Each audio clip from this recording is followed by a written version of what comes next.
I'm a nightmare, I'm right here like a park bench, don't sleep on me. Y'all never see dreams with your eyes closed, y'all way too busy counting sheep on me. I'm on fire, on top, about to put the game on lock like Jordan Belfort with a penny stock. We ain't going nowhere, that's all rock. Split really flying. Salut à tous et à toutes, c'est Mira. Et aujourd'hui on va parler d'un sujet que j'apprécie fortement. Donc ce sujet, à mon avis, vous devez tous le connaître, ce sont les mangas. Donc les mangas, je ne fais pas une explication dessus, vous devez savoir ce que c'est. Donc pour moi ça fait partie de mes plus tendre enfance.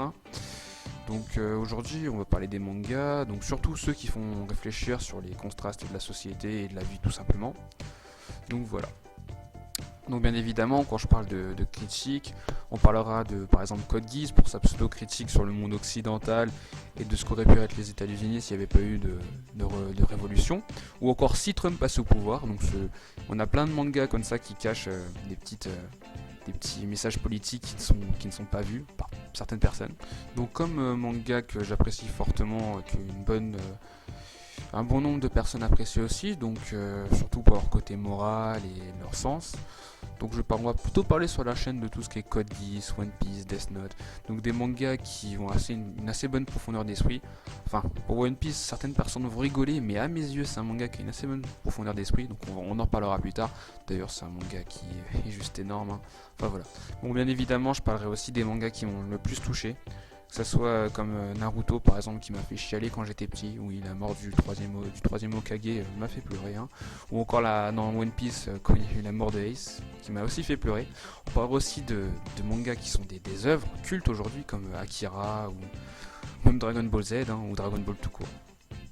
Bon, je parlerai aussi de mon enfance et de l'enfance de ma génération dans les mangas, que ce soit pour Dragon Ball Z, One Piece ou Naruto, tout ce qui passait sur Direct Star, même par exemple pour moi Albator avec ma mère quand elle m'a fait découvrir ça quand j'étais jeune.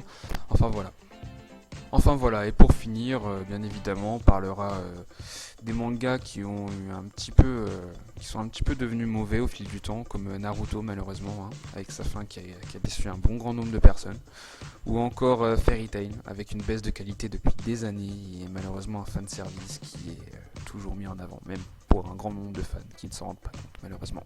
Enfin voilà, donc c'en est fini de la première critique, enfin pseudo présentation des futures critiques qu'on fera pour la chaîne. Donc c'était Mira91, bientôt pour des nouvelles vidéos comme vous le savez. A plus.